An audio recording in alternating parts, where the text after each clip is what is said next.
นี่เลยกว่าพวงปลามะพร้าวน้องเสียงมอนนะครับเนาะน้องเสียงมอนเอาเสียงบนลำนะครับเนาะ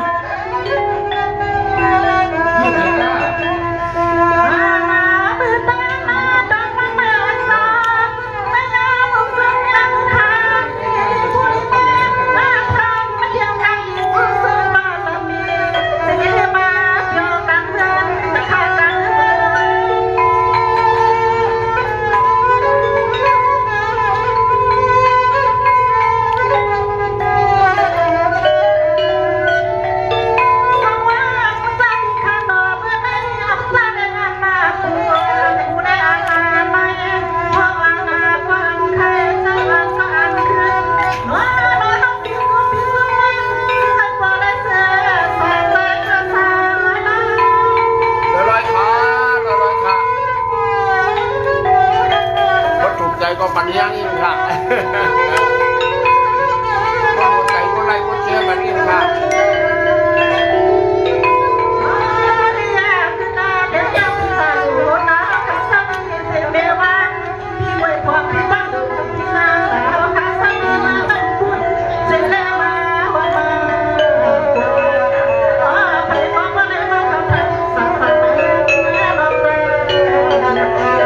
ย้อนหัวใจนำท่าย้อนหัวใจนำท่า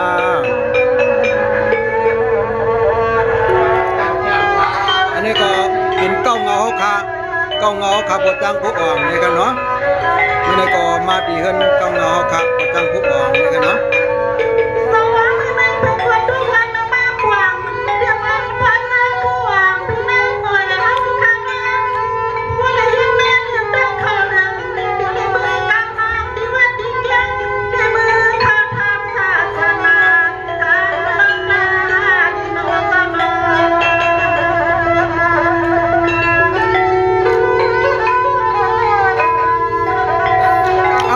น้ำต้มเชื้อขามีเหมือนกระกัดเย็นเนี่ยกันเนาะ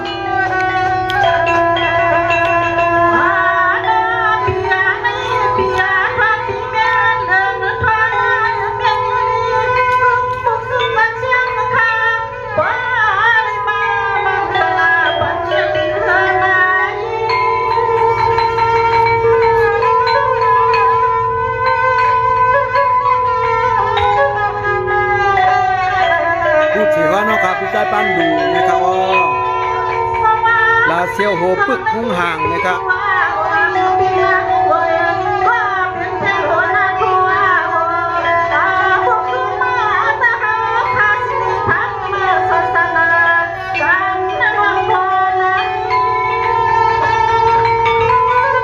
โหเจอนำหนาขยะโหเจอนำอ่ะ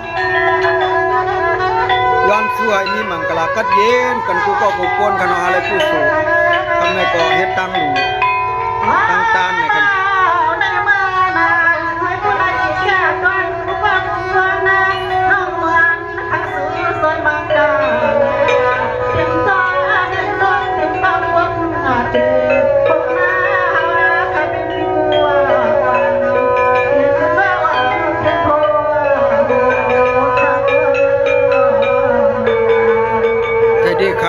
ใจดีค่ะ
ที่ปันหัวใจค่ะจุ่มซื้อค่ะ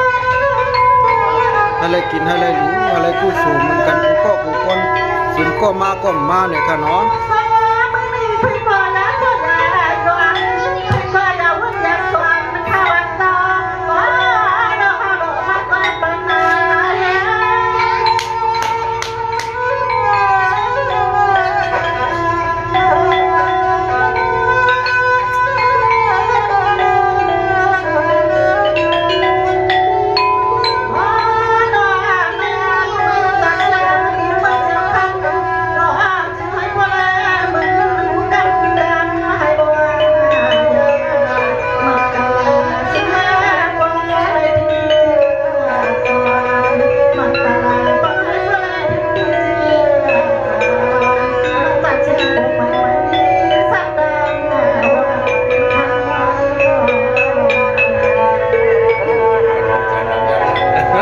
คนปนหัวใจไม่รู้นะ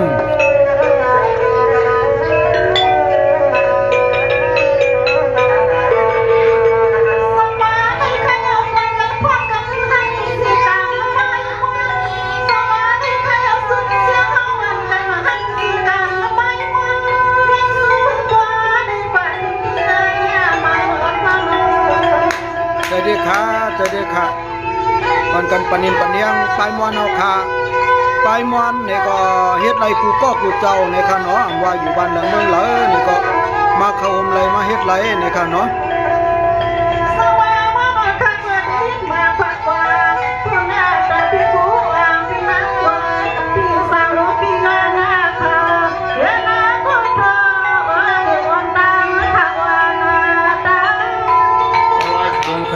จวงค่ะเดี๋ยวกองนาเนี่ย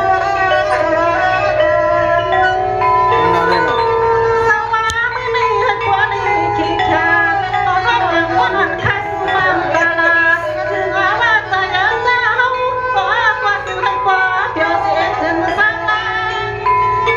โจค้าที่เขามาโดยจังกัน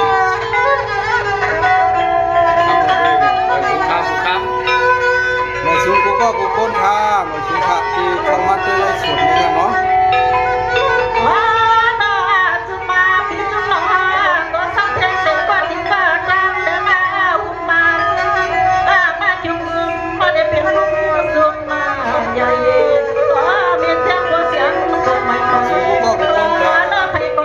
ไอ้มีมันกากันเองอะไรกูสุดสำคัญนี่ค่ะเนาะมือกูดีกว่ากับด้านเดียวว่าเต้านี่ค่ะเนาะ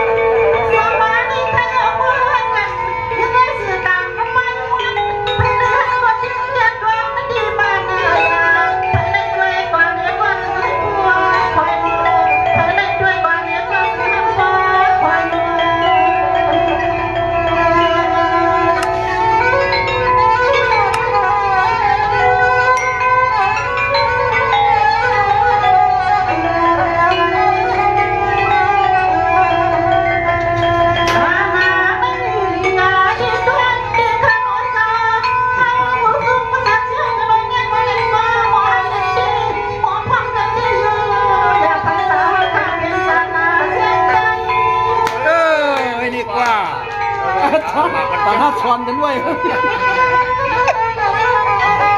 มาเป็นแช่ๆหนังก็ดีเรื่องเบื้องสาย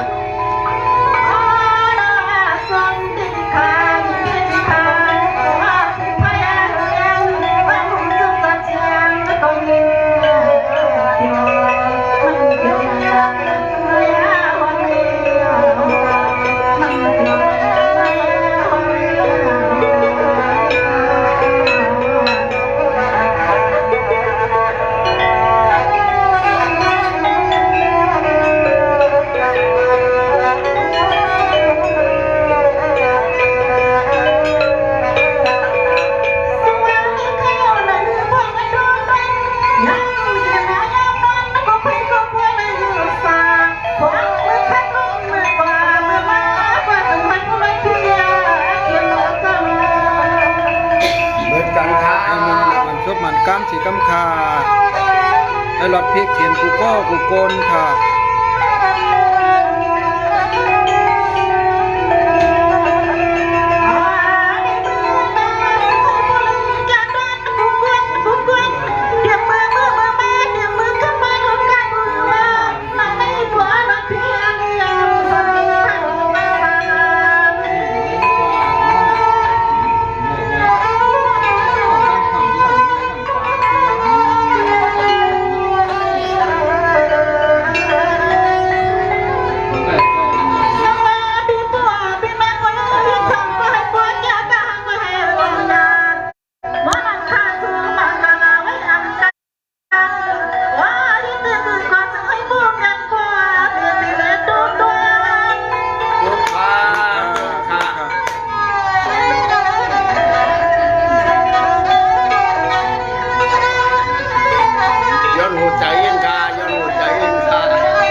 เด็กขาดีกดหัวใจปันไหนคะเนาะ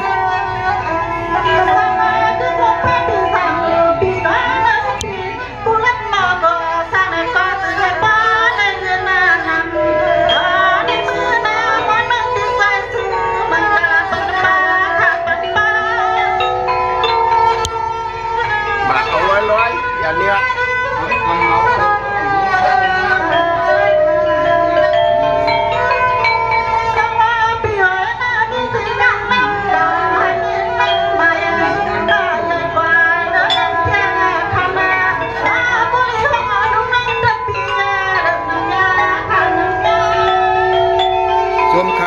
จมคามันครบมันความ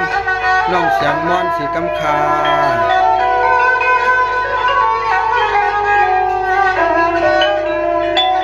เอี้ย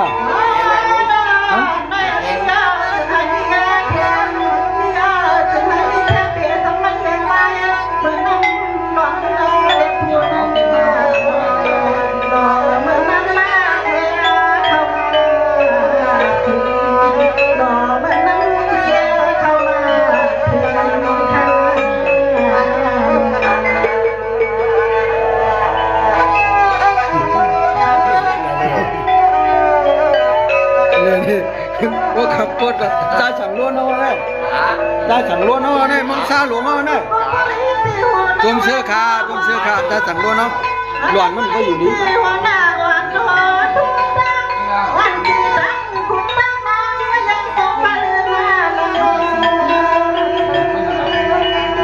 จมขาผู้ห้องความน้องเสียงมอนนะครับเนาะผู้ห้องความน้องเสียงมอนเมืองลาเซลนะครับเนาะ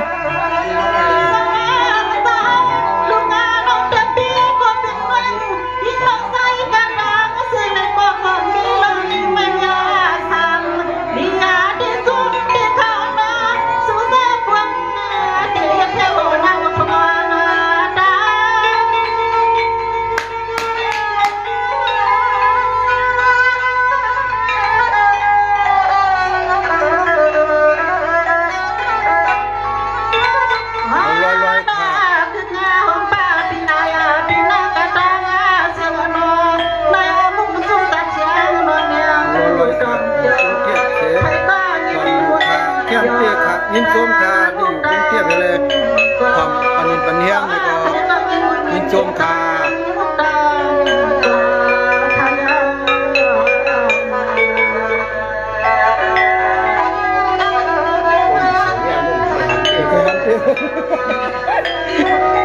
ขย้อนหักกันเลยตาได้ขย สวัสดีความคือหมอนรอยาพี่มาดูให้ชาวบ้านขันสา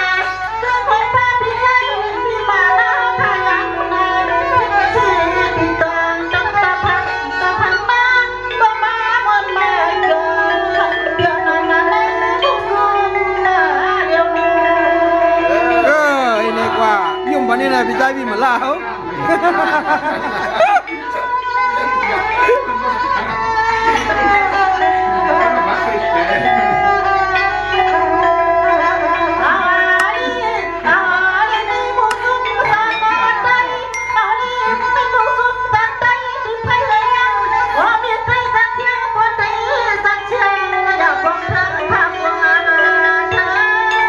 เกิดเด็กขาเกิดเด็กขาพอมีปิญญาตั้งหูตั้งโบก็มาเข้าห่มไรค่ะมาเข้าห่มก็ไรค่ะอย่าไปอยู่ก็เหลียวเฮเลยหมอก็เหลียวเนี่ยค่ะเนาะก็ขาเข้าหมู่เข้าจุ่มก็เดี๋ยวไรเฮืองเพิ่งใส่กับดิ๊กๆเนี่ยค่ะเนาะ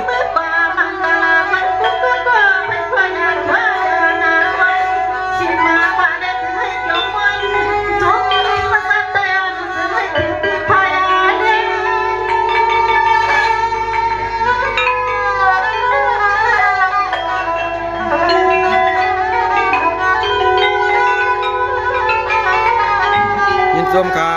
ผู้ห้องปาม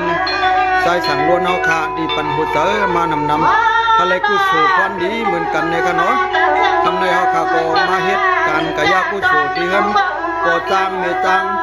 ก่อจังผู้อ่างเมจังหน่วยเนี่ยค่ะเนาะทำขึ้นในก็เลยมามนมาเปี่ยวปัน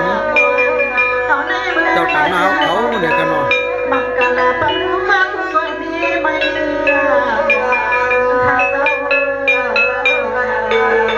มือหนังส้มหนังกำสีกำขา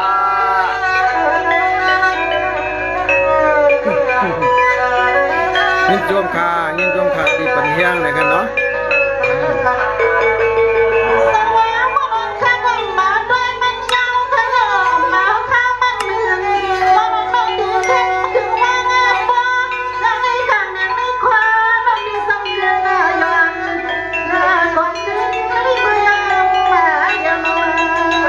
เข้มเด็กค่ะพวง ขัด ปาม คน น้อง จะ จัง สู้ไปอ่ะบุกครับเมื่อ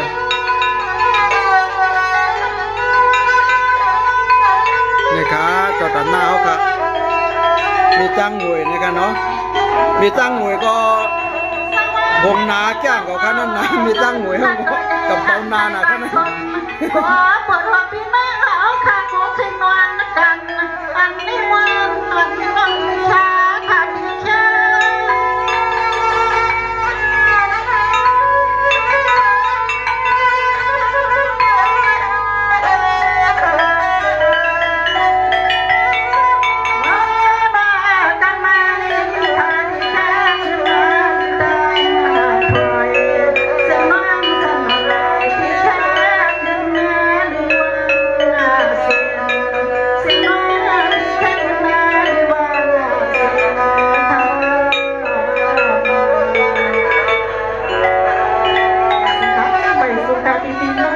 ต้องชื่อค่ะปัญญาค่ะปัญญาค่ะตัวมือปัญญาค่ะ